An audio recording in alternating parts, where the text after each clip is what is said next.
இந்த போன வீடியோ பார்த்துட்டு தான் இங்கே வந்திருப்பீங்க. விநாயகரை பற்றி நீங்கள் கதறுன்னு கதறுவாங்க. ஆசீர்வாதத்தின் கடவுள் விநாயகர் எப்படி தெரியுமா, விநாயகர் பண்டைய கால வரலாறு அப்படி இப்படின்னு வாங்கி நம்ம சாசிவ சித்தர்களுடைய அந்த இடம் தான் இந்த விநாயகர் அப்படின்னு சொல்லிட்டு நல்லா முட்டு கொடுப்பாங்க. ஐயனார் வழிபாடு, ஆசிவ வழிபாடு, இது எல்லாத்தையும் பற்றி கதறுவாங்க. யார் அப்படின்னா நம்மளுடைய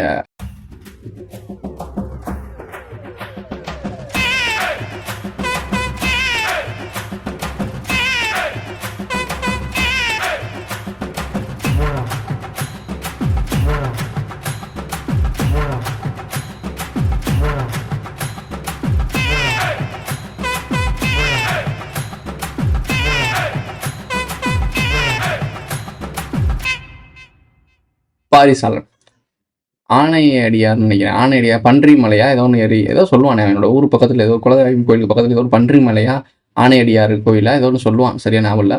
அது ஏன் சொல்கிறேன்றதை புரிஞ்சுக்கோ, அதுக்காக சொல்கிறேன்.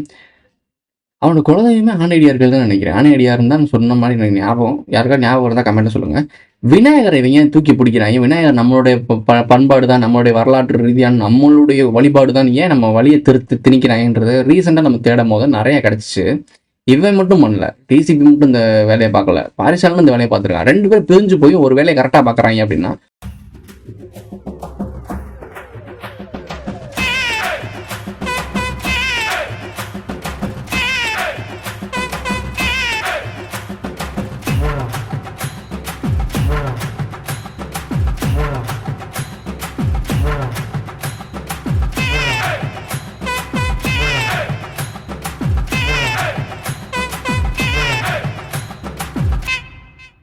யாரடா மறைக்க இந்த வேலை பார்க்குறீங்க அப்படின்னு நம்ம தேடும் போது நிறைய துணுக்குகள் கிடச்சிச்சு. அதை பற்றி அன்றைக்கான வீடியோ பார்க்க போகிறோம். வாங்க வீடியோக்குள்ள போகலாம்.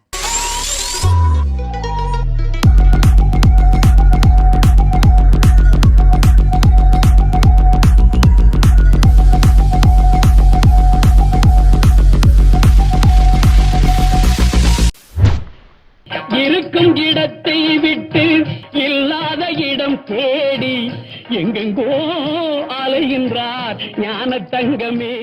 நீங்களே பார்த்துருப்பீங்க, டிசிபியும் சரி பாரிசாலனும் சரி 2 பேருமே விநாயகரை போட்டுருவாங்க, முதன்மையான கடவுளாக காட்டுவானுங்க. முதன்மை கடவுள் தான் நம்ம எல்லாருமே பார்ப்போம். எல்லார் வீட்லேயுமே இந்த சாமி விழா கொண்டாடும் போது வைக்கும்போது சந்தனமோ குங்குமோ ஏதோ ஒன்று வச்சு விநாயகரை பிடிச்சி வைப்பாங்க. கோயில் வீட்டு வாசலில் இந்த விநாயகரை பிடிச்சி வைப்பாங்க. இதெல்லாம் நீங்கள் பார்க்கும்போது உங்களுக்கு என்ன தெரியும் அப்படின்னா, முதன்மை கடவுளாக ஆக்குறாங்க. எல்லா இடத்துலையுமே முதன்மை கடவுளாக ஆக்குறாங்க, எல்லாம் கொண்டுட்டு இருக்காங்க.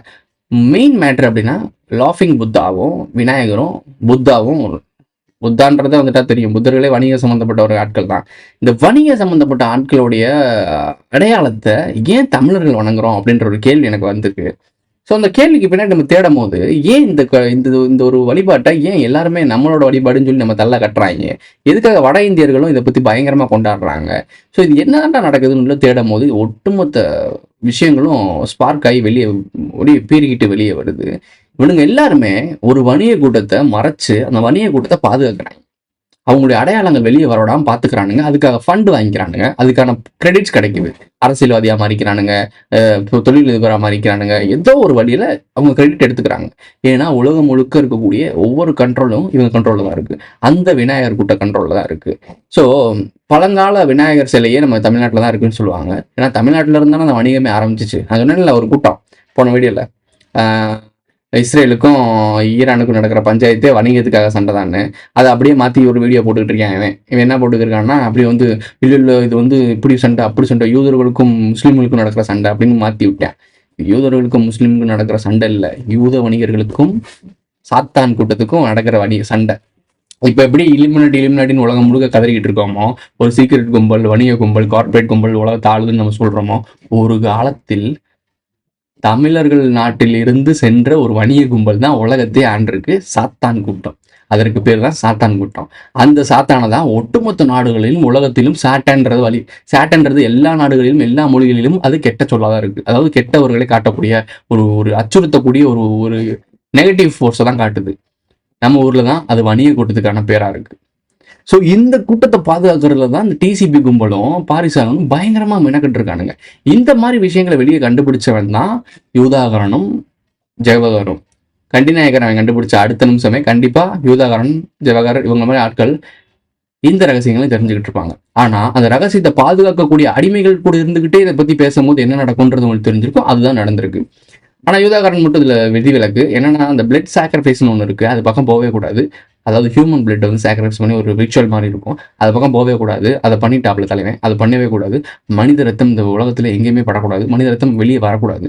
ஆனா கோழி சேவல் இதெல்லாம் நம்ம பலியிடலாம். தீபாவளிக்கு வருவோம். தீபாவளி பத்தி அடுத்த வீடியோல பேசுவோம், இது பெருசா போயிடும். தீபாவளியை பத்தியும் புகழ்ந்து பேசிட்டு இருப்பான் நம்ம பாரிசாலன். அதே மாதிரி டிசிபியும் பயங்கரமா புகழ்ந்து பேசிட்டு இருக்கோம். இந்த தீபாவளியை கொண்டாடக்கூடிய ஆட்கள்லாம் யார் யாருன்னு உள்ள நோண்டி பார்த்தோம்னா வணிகர்களுக்குள்ளேயும் சமணர்களுக்குள்ளேயும் போகுது, புத்தர்களுக்குள்ளேயும் போகுது. புத்தர்கள் யாரு? உலகமாகிய அந்த கடல் வழி வணிகத்தின் மூலமா வந்ததுதான் புத்த மதம். ஸோ இந்த புத்த மதத்துக்கு பின்னாடி போய் பார்க்கும் போது லாஃபிங் புத்தான்றது கனெக்ட் ஆகும் போதும் உங்களுக்கு தெரிஞ்சிருக்கும் நம்மளுடைய வணிக கூட்டம் வந்துருச்சு. அப்போ இவங்க இங்க இருந்து அடிச்சு விரட்டப்பட்டுறானுங்க. விரட்டப்பட்டு அப்படியே சுத்தி வேற ஒரு பேரை வச்சுக்கிட்டு வந்து இங்க உட்காந்துட்டு திருப்பி உட்காந்துட்டாங்க. உங்களுக்கு புரியுன்னு நினைக்கிறேன். தீபாவளி ஏன் கொண்டாடுறாங்கன்றது மெயின் மேட்டரா வந்து பாரிசாலன் அவர்கள் என்ன சொல்றாங்கன்றதை பார்த்துருவோம். இதை பத்தி ஒரு டீட்டெயில்டா பேசணும்னு நினைக்கிறீங்க அப்படின்னா, இந்த தீபாவளி ஏன்டா கொண்டாடுறாங்க அப்படின்றது டீட்டெயில்டா பேசணும் அப்படின்னு நினைக்கிறீங்கன்னா, அதை பத்தி ரகசியங்கள் தெரிஞ்சுக்கணும்னு நினைக்கிறீங்கன்னா கமெண்ட்ல சொல்லுங்க. அதே மாதிரி இந்த வீடியோக்கு லைக்ஸ் எவ்வளோ கொடுக்குறீங்கன்னு பார்ப்போம். ஏன்னா ரொம்ப ரொம்ப ரொம்ப ரொம்ப யாரும் பேசாத டாபிக் இது. ஸோ பேசுகிறேன், உங்களுடைய ஆதரவை பார்த்துட்டு தான் நான் அடுத்த லெவலுக்கு போவேன். இல்லைனா அவ்வளோதான், திருப்பி இல்லுமினாட்டி கார்பரேட்டுக்குள்ளே உட்காந்து சுற்றிக்கிட்டே இருந்தால் போதும். மெயின் மேட்டருக்கு போகணும். நம்ம எப்படி யார்கிட்ட அடிபட்டுட்டு யார் அவங்க பாதுகாத்துட்டு இருக்காங்கன்றது தெரியணும் உங்களுக்கு. இது ரொம்ப ரிஸ்கியான ஒரு வீடியோ தான். ஆனால் நான் உங்கள்கிட்ட ஓப்பனாகவே வந்துட்டேன், பார்த்துக்கலாம். ஏன்னா உங்களுக்கு இந்த உண்மை தெரிஞ்சிருச்சுன்னா எத்தனை பேர் அவன் போட்டு தள்ளுவான் சொல்லுங்க. எல்லாருக்கும் இந்த உண்மை தெரிஞ்சிருச்சுன்னா உடச்சு விடு உண்மையை, அவ்வளோதான், செதறி விட்டுருவோம். எவ்வளோ நாள் தான் நீ மறைச்சு வச்சிருக்கிறது ஒரு உண்மையை வெளியே கொண்டு வந்துருவோம். அந்த விஷயத்தை பார்ப்போம். பாரிசாலன் பேசுனதை. நரகாசுரனை கொன்ற தினம் தீபாவளி அப்படின்னு சொல்லி பிராமணர்கள் சொல்றாங்க. மெயின் மேட்ரு நரகாசுரன் சொல்லக்கூடிய ஆட்கள் தமிழ்ல நரகாசுரன் அசுரன். ஓகேவா? அசுரன் சாத்தான். அசுரன்றது கெட்டது தானே, கெட்ட சொல்லான்னு சொல்லுவாங்க. அசுரன் அது கெடுதலா பண்றான் அப்படின்னு சொல்லுவாங்க. அதை தமிழ்ல கனெக்ட் பண்ற மாதிரி சொல்லுவாங்க. நம்ம வரலாற்றில் எப்படி நம்ம படிக்க வச்சிருப்பாங்க, அசுரர்கள்ன்றவங்க வந்து மனிதர்களை தான் குறிக்குது, தமிழர்களை தான் குறிக்குதுன்னு சொல்லுவாங்க. கிடையவே கிடையாது. நம்ம சொல்லக்கூடிய அந்த சாத்தான்களை குறிச்சது. வெளிநாடுகளில் எப்படி சாத்தான்னு சொன்னாங்களோ அதே மாதிரி உள்நாட்டுக்குள்ள நம்ம நாட்டுக்குள்ள இவங்க வந்து அரக்கர்கள்னு சொன்னாங்க. ஏன்னா ஒரு கந்து வெட்டியை கொடுத்து மக்களோட ரத்தத்தை உறிஞ்சு சாப்பிடக்கூடிய ராட்சசர்கள் எப்படி சொல்றது, டிராக்குலாலாம் சொல்லுவாங்க. இல்லை இந்த கதையெல்லாம் இவங்களை வச்சுதான் பெரிய லெவல்ரா. அவங்க சிம்பிளா ஒரு வியாபாரி கையில ஒட்டுமொத்த உலகமும் போயிருக்குன்றது வந்து எனக்கு ஏத்துக்கவே முடியல உண்மையில. இந்த உலகம் வந்து வணிகர்களுடைய நோக்கம் என்ன? ஒன்றை போட்டு ரெண்டா எடுக்கிறது தான். அதுக்கு வியாபாரம், அவன் ஜெயிக்கிறதுக்கு அவன் லாபம் எடுக்கிறதுக்கு என்ன வேணா பண்றதுதான் வணிகர்கள். அப்படிதான் ஆக்கி வச்சிருக்காங்க இவங்களுடைய கோட்பாடு படி. அவனுங்க தான் இங்க இருந்து போயிருக்கானுங்க. அவனுங்க தமிழன் கிடையாது, அதனாலலாம் புரிஞ்சுக்கோ. இங்க இருந்து போன சாத்தான்கள் யாருமே தமிழன் கிடையாது, அதை நல்லா தெரிஞ்சுக்க. தமிழ் ஆனா புலமையா பேசுவான், உலகம் முழுக்க இருக்கக்கூடிய தமிழ்கள் சம்பந்தப்பட்ட விஷயங்கள் எல்லாமே இந்த பயவலையை போய் வியாபாரம் பண்ணனாலதான். ஆனா நீங்க நினைச்சிட்டு இருக்கீங்க என்னென்னமோ சிலப்பதி, அரண்மனை, மேகலை, குண்டலகேசி, சிந்தாமணி, இது எல்லாமே வணிக சம்பந்தப்பட்ட விஷயம். இதை படிச்சாலே நமக்கு தெரிஞ்சிடும் என்ன மேட்டர்ன்றது. அதான் அதை எப்படி சொல்லி கொடுப்பாங்க? தமிழர் பெருமைன்னு வந்து வந்துருச்சுன்னு வச்சுக்கோங்களேன், அங்க இருக்க உள்ளக்க இருக்க நுணுக்கம் தெரியாம போயிடும். பெருமை பேசிட்டே போயிடுவே. உங்கெல்லாம் நாங்களும் அப்படி தெரியுமா, நாங்களாம் பூம்புகார்ல 10 மாடி கட்டி வாழ்ந்துட்டு இருந்தோம். யார் வாழ்ந்துட்டு இருந்தா? நீயா வாழ்ந்துட்டு இருந்த? நீ வாழல, அப்பயும் நீ அடிமையா தான் இருந்த. அந்த 10 மாடில வாழ்ந்துகிட்டு இருந்தா அந்த சாத்தான் கூட்டம். ஓகே, மெயின் மேட்டருக்கு போவோம். தீபாவளி பத்தி ஐயா சொல்லுவாப்புல, கேட்டுக்கங்க. தீபாவளி பண்டிகை அப்படிங்கும்போது நிறைய பேர் கேள்விப்பட்டிருப்பீங்க. இது வந்து ஒரு சமண திருநாள் அப்படிங்கிற சமண பண்டிகை அப்படின்னு சொல்லி சமண மதத்தவர்கள் கொண்டாடிய ஒரு திருவிழா அப்படின்னு சொல்லி நிறைய ஆய்வுகள் சொல்லப்படுது. அது எந்த அடிப்படையிலன்னு பார்த்தீங்கன்னா, மகாவீரர், அந்த ஜெயின மதத்தை தோற்றுவித்த மகாவீரர் அவருடைய இறப்பு நாள், அதாவது அவர் ஜீவசமாதி அடைந்தார் அப்படிங்கிற ஒரு காரணத்தினால அவர் இறந்த நாள் அப்படின்னு சொல்லி தான் அதை கொண்டாடுறாங்க. இப்போ அந்த நாளை வந்து சமணர்கள் வந்து கொண்டாடிக்கிட்டு இருக்காங்க. அதாவது வட இந்தியாவில் இருக்கக்கூடிய ஜெயினர்கள் அதை தான் வந்து அவர்கள் தீபாவளி என்று கொண்டாட ஆரம்பிக்கிறார்கள். தீபாவளியை இருந்து இது கொண்டாடுறாங்க அப்படின்னா நரகாசுரன் செத்துதெல்லாம் கிடையாதான். இவர் ஒன்று சொல்றாரு பாருங்க, ஓப்பனா வந்துட்டான், இவன் ஏன் தெரியாம வளரிட்டான். ஆனா உண்மை இதுதான் ரகசியம். இந்த ரகசியத்தை பிடிச்ச, ஆனா இது பார்க்கும்போது ஏதோ மருகலி கோசலர், இந்த மகாவீரர்னு சொல்லுவாங்க. மகாவீர ஜெயந்தி யார் கொண்டாடுவா? ஜெயினர்கள் கொண்டாடுவாங்க. ஜெயினர்கள் யாரு? ஜெயினர்களோட தொழில் என்ன? உங்களின் தொழில் என்ன அப்படின்னு இந்த ஸ்பார்டன்ஸ்ல கேட்பாங்கல்ல. நீ வீரனே, உனது தொழில் என்ன? பானை செய்பவன். நீ அகேடியன், உனது தொழில் என்ன? நான் சிற்பி அரசே. சிற்பி. நீ? அரசே, நான் ஒரு கொல்லன். அந்த மாதிரி கேளுங்க, தேடுங்க. ஸோ ஜெயினர்கள் யாருன்றது தெரியும். அவன் மருகலி கோசலார் யாருன்றது பார்த்தா இங்க இருக்க துறவி. ஆனா இவங்க என்ன பண்ணுவாங்கன்னா, இவங்க நான்வெஜ் சாப்பிடுவாங்களாம். அப்போ நீங்க நல்லா புரிஞ்சுக்கோ, வடகலை தென்கலைன்னு இருப்பாங்கல்ல, இப்போ சண்டை போட்டுட்டு இருக்காங்கல்ல, வடகலை தென்கலை, நாங்க இப்படி நீங்க இப்படி சண்டை போட்டு இருக்காங்கல்ல. ஸோ அந்த மாதிரி சைவம் வைணவம்லாம் சொல்றாங்கல்ல, சமணம் தான் சைவமும் ஆச்சு. இது எல்லாமே வேற மாதிரி கனெக்டன். இது ரொம்ப ரொம்ப ரொம்ப ரொம்ப பெரிய ரகசியம், ஆனா ஓப்பனான விஷயம். அதாவது எங்கேயும் மறைக்கல. அவனோட ரகசியங்கள் வந்து ஒரு சில இடங்கள்ல அழிச்சிருக்கானுங்க. ரப்பரை வச்சு எச்சி தொட்டு இப்படி அழிப்பாங்கல்ல அப்படின்னு ஒவ்வொரு இடத்துலயும் ஒரு சில வார்த்தைகளை மட்டும் அப்படி தொட்டு அழிச்சிருக்காங்க, அவ்வளவுதான். ஆனா எல்லா ரகசியமும் ஓப்பனா தான் இருக்கு. அதை பார்க்கக்கூடிய கண்ணோட்டத்தை மட்டும் கொண்டு வந்துட்டேன்னு வச்சுக்கோமே, எல்லாமே ஓப்பனா தான் இருக்கு. ஈஸியா தெரிஞ்சிடும், உன்னை சுத்தி இருக்க திருடன் யாருன்றது தெரிஞ்சிடும். ஆனா உண்மையிலே இது ரொம்ப சென்சிட்டிவான டாபிக் தான். பட் இருந்தாலும் பேசுவோம், எனக்கு தோணுச்சுன்னா பேசிடுவோம். இதை மர்கலி கௌசலாரும் அந்த மகாவீருக்கும் நடந்த ஒரு பஞ்சாயத்துல நாய்க்கறி போட்டு தோசை பொண்ணு மறுகளை நம்மளுடைய இவரை போட்டு தந்தாங்க. அதுக்கப்புறம் மகாவீர் இறந்தது டேட் தான் இந்த தீபாவளி தினம்னு அவங்க கொண்டாடுறாங்கன்னு சொல்றாங்க. பட் நம்ம கொண்டாடுறதுக்கான இவன் என்ன சொல்லுவாங்கன்னா கார்த்திகை தீபம் எங்கேயும் சொல்லிட்டு இருக்கான். இப்போ அதுக்குள்ள போவோம். ஆனா விஷயத்தை பார்ப்போம். தமிழகத்தில் மர்கலி கோசலார் என்ற ஒரு சமணத்துறவி, மர்கலி கோசலார் என்பவர் சமணராக இருந்தாலும் அவர் வந்து பார்த்திங்கன்னா மகாவீரருடைய காலத்துக்கு ஒத்தவர். அவர் மகாவீரர் வாழ்ந்து கொண்டிருந்த காலகட்டத்தில் வாழ்ந்த ஒரு சமணத்துறவி. இவர் சமணத்துறவி என்றே இருந்தாலும் இவர் வந்து அந்த ஜெயின மதத்திற்கு எதிரானவர்.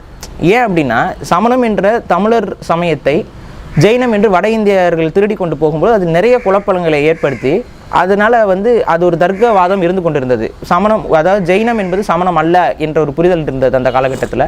அப்போ அந்த ஜெயின மதத்திற்கு எதிராக இந்த தமிழக சமணர்கள் வந்து பெரிய அளவுக்கு கிளர்ச்சி செய்து கொண்டும் இந்த தர்க்க ரீதியாக அவர்கள் எதிர்த்து கொண்டு இருந்தாங்க. அவர்களுடைய தலைமையாக இருந்தவர் தான் இந்த மர்கலி கோசலார். இவரைத்தான் நம்ம இன்னைக்கு ஐயனார் என்று வழிபடக்கூடிய மரபு. இந்த ஐயனார் என்று வழிபடுவர்கள் இவரும் ஒருவர். மர்கலி கோசலார், அதாவது வடகலை தெங்கலை மாதிரி தெற்கு நார்த்து சண்டை நடக்குது இல்லை, அந்த மாதிரி அங்கே மகாவீரா, இங்கே வந்து மர்கலி கோசலாராம். இப்போ புரியுதா என்ன நடக்குதுன்னு? இப்போ என்ன பஞ்சாயத்து நடந்துட்டு இருக்கு? திராவிட நாடா ஆரிய நாடா அந்த பஞ்சாயத்து போயிட்டு இருக்கா. இந்த மாதிரி நுணுக்கங்கள் தான் அப்பையும். இப்போ இப்படி இங்கே சைவம் வைணவம்லாம் போடுறாங்கல்ல அந்த டைமிங்ல, அதுக்கு முன்னாடி ஒரு வார்த்தையை மறைச்சிட்டாங்க. அதாவது சமணம் வைணவம், சமணம் சைவம்ன்ற பஞ்சாயத்து போயிட்டு இருக்கு. அதுக்கப்புறம் இப்படி போடுறாங்கல்ல திருப்பதி குப்பல், இதெல்லாம் இவங்கெல்லாம் வழிபாட்டு கணக்கலாம். ஏன்னா அவங்க தான் நான்வெஜ் சாப்பிட மாட்டாங்க. ஆனால் சிவனை கும்பிடுறவங்க இப்பெல்லாம் நான்வெஜ் சாப்பிடுவாங்க.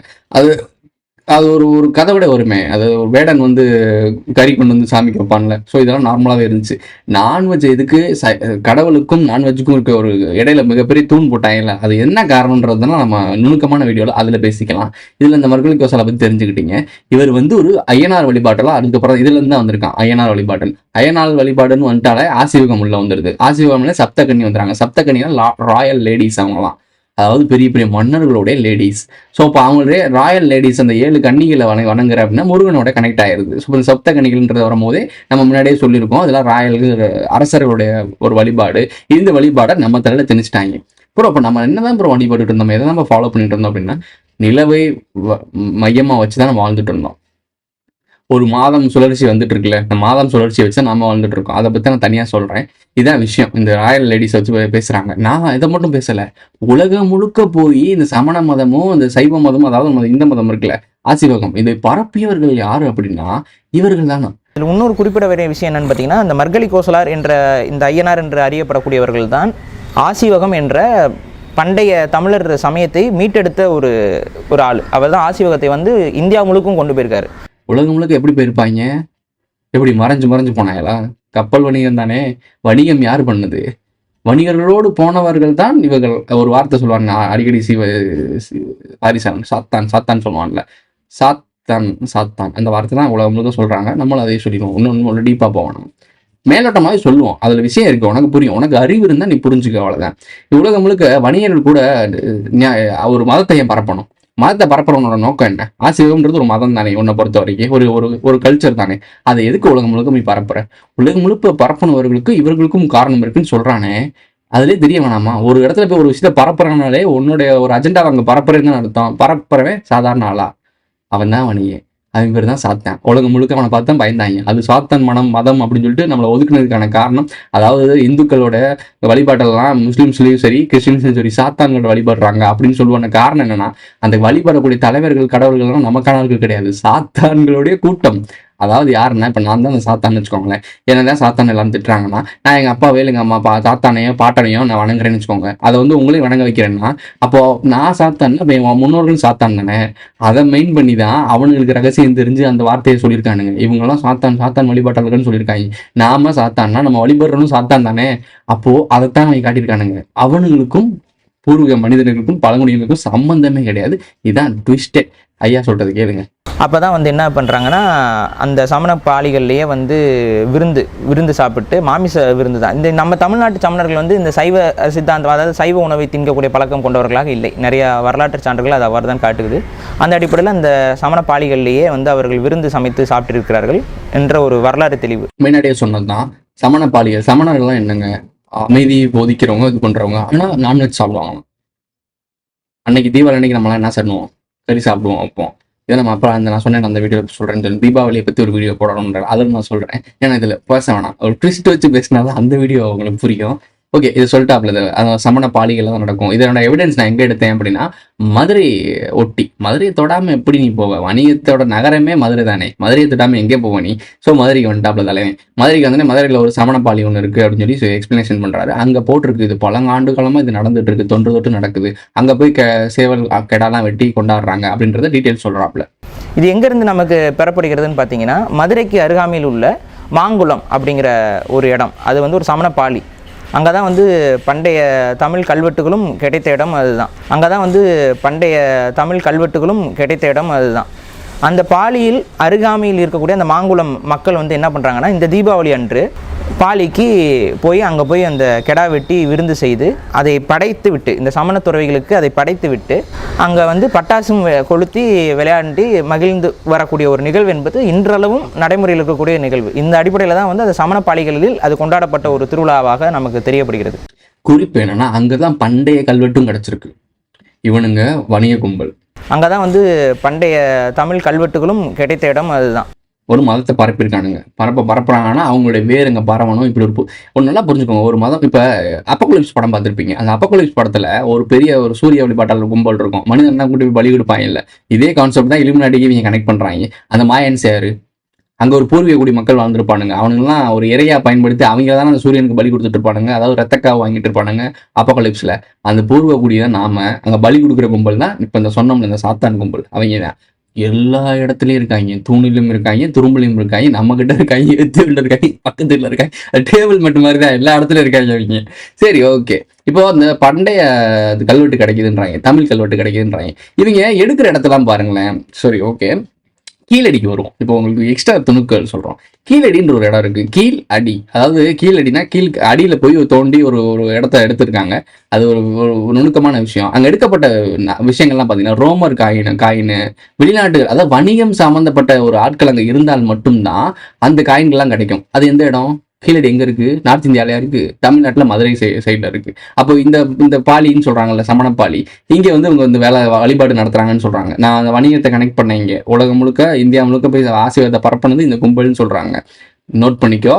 இப்போ இந்த தமிழ்நாட்டுல கீழடியில இருக்க நம்ம மதுரையில இருக்கிறது ஏன் தோண்ட விட மாட்டாங்க? அதுலயே இவ்வளவு பாலிடிக்ஸ் நடக்குது. அது தமிழர்கள் வரலாறு வந்துடக்கூடாதுன்னு பண்றாங்களா? கிடையவே கிடையாது. வரலாறு இங்க எங்கேயுமே இல்லை. அவன் ஆல்ரெடி எப்போ அழிச்சிட்டான், 1000 வருடங்களுக்கு முன்னாடியே. வரலாறு என்னைக்கே அழிக்கப்பட்டுருச்சு. அந்த வரலாறு யாரோடதுன்னா அந்த வணிகர்களுடைய வரலாறு. அவங்க வாழ்ந்த நாகரிகமான கட்டமைப்பு. நீ கதறிக்கிட்டு இருக்கீங்க பாத்தீங்கன்னா, சுண்ணாம்பு கால்வாய் போட்டு நாங்க காக்கூஸ்லாம் கட்டி வாழ்ந்துருக்கோம் சொல்லி கதறிக்கிட்டு இருக்க. அவன் பேர் அது பேர் என்னது, பூம்புகார்ல 10 மாடி கட்டி வாழ்ந்துட்டு இருந்தேன்டா. அவன்கிட்ட போயிட்டு நீ இங்க கீழடியை பத்தி பேசிக்கிட்டு இருக்க. ஏன் குமரிக்கண்டது ஆய்வை எடுக்க விட மாட்டாங்க? தமிழன் தானங்க, தமிழன் பெருமை தானே. இல்ல, திராவிட அரசியல் தடுக்குது, ஆரிய அரசியல் தடுக்குது. அவங்க ஆரிய அரசியலும் திராவிட அரசியலுமே இவங்க வளர்த்தா அவங்களுக்கு தேவையில்லை. இப்ப இதை பட்டிட்டிங்க நீங்க பாத்தீங்கன்னா தமிழன் பெருமையை சொல்லி வித்துடலாம். ஆனா என்ன ஒரு சிக்கல்னா, அங்க கிடைக்கிறது ஃபுல்லாம் வணிகம் சம்பந்தப்பட்ட விஷயமாவே கிடைக்கும். அப்ப நீ ஒரு நாள் யோசிச்சிருவில்ல, நம்மள மாதிரி மண்டையில கொஞ்ச நாச்சு ஒட்டிட்டு இருக்கும் மூல. அவங்க என்ன யோசிப்பாங்கன்னா, என்னடா எல்லாமே வணிகம் சம்பந்தப்பட்ட இடத்துலயே கல்வெட்டு கிடைக்குது, வணிகம் சம்பந்தப்பட்ட இடத்துலயே இப்போ எவிடன்ஸ் கிடைக்குது. அப்ப யாரா இங்க வாழ்ந்துட்டு இருந்தது? அப்போ ஒருவேளை வணிகனா இருப்பாங்களோ? அந்த வணிகர்கள்லாம் எங்கெங்கெல்லாம் போனாங்க? சரி, போன வழியெல்லாம் தேடி பார்த்தோம் அப்படின்னா உலகளாவியில ஒரு மேப் கிடைக்கும். அந்த மேப்ல எல்லாம் நோண்டி பார்க்கும் போது எதுக்கு அடியில் அடிச்சு வரட்டா, ஏன்னா சாட்டன்ற பேர் வந்துச்சுன்னு தெரியும். இவங்களோட பேர் உலகம் முழுக்க சாட்டன் தான் இருக்கு. சாட்டன்னா யார் வெறுப்பா? கெட்டவங்க தான் வெறுப்பாங்க. நம்ம வந்து சாத்தான்னு சொல்லக்கூடிய கெட்டது சாத்தான் சொல்லி திட்டுறாங்க. அதை எதுக்கு திட்டுறாங்க? அது வந்து திட்டுற சொல்லா இருக்கும் வெளிநாட்டுலலாம். ஏன்னா அவங்க அந்த அளவுக்கு கொடூரமானவங்க. இது வியாபாரம்ன்ற பேர்ல அவங்க பண்ண அட்டுழியம் உலகம் முழுக்க பயங்கரமான களியாட்டம் ஆடி இருக்கு. ஸோ அதனால உலக மக்கள் வெறுக்கப்பட்ட ஒரு இனம் தான் இந்த சாத்தான் கூட்டம். அந்த கூட்டம் அந்த எவிடன்ஸ் தெரிஞ்சிச்சு, நீ ரூட்டோவை பிடிச்சு போனேன்னா இதெல்லாம் நம்ம பெருமை கிடையாதுடா, நம்ம பெருமை என்னடான்னு தேட ஆரம்பிச்சிருவேன், பூர்வீகத்தை தேடி ஓட ஆரம்பிப்பேன். இப்போ புரியுதா பெருங்கோயில்கள்லாம் யாரோடதுன்னு? பெருங்கோயில்கள்லாம் என்ன மேட்டர்ன்றது அதை அடுத்த வீடியோல சொல்றேன். இது ரொம்ப ரொம்ப ரொம்ப ரொம்ப ஹைலி சீக்ரெட் தான், மறைக்கப்பட்ட ரகசியம் தான். இதை பேசினது தான் யூதாகாரனுக்கு 7.5 கூட்டுச்சு. அது யூதாகாரன் கரெக்டாக மேனேஜ் பண்ணி தானே இருந்துக்கலாம். சேராத சேர்க்கு சேரக்கூடாது இல்லை, ஜெபகர் மாதிரி சேராத சேர்க்கு சேரக்கூடாது. இது நிறைய விஷயங்கள் இருக்குதுக்குள்ள. பட் இருந்தாலும் வரணும்னு இருக்குன்னா அது வந்து தான் தீரும், அது வேற வழியே இல்லை. அதை அடுத்த வீடியோவில் பார்க்கலாம். இதோட இந்த வீடியோ முடிஞ்சிச்சு. இந்த வீடியோ பிடிச்சிச்சுன்னா லைக் பண்ணுங்க, கமெண்ட் பண்ணுங்க, சப்ஸ்கிரைப் பண்ணுங்க, மறக்காம பெல் ஐகானை ஆல்ல போட்டு இந்த ஃப்ரெண்ட்ஸ்லாம் ஷேர் பண்ணுங்க. திரும்பவும் சொல்கிறேன், இந்த வணிக கும்பலுக்கு கீழே வேலை பார்க்குற அடிமை நாய்கள்லாம் உங்களுக்கு ஏற்ற மாதிரி தமிழ் கதறிக்கிட்டு இருப்பானுங்க. ஆனால் அவனுங்கள யாருக்கு ஏஜென்ட்டாக இருக்கானுங்கன்றது உங்களுக்கு தெரியவே தெரியாது. அந்த ஏஜென்ட் யாருன்னு தெரியாது, ஏஜென்ட்டுக்கு எவன் சம்பளம் கொடுக்குறான்னு தெரியாது, அந்த ஏஜென்ட்டை இயக்கக்கூடியவன் யாருன்னே தெரியாது.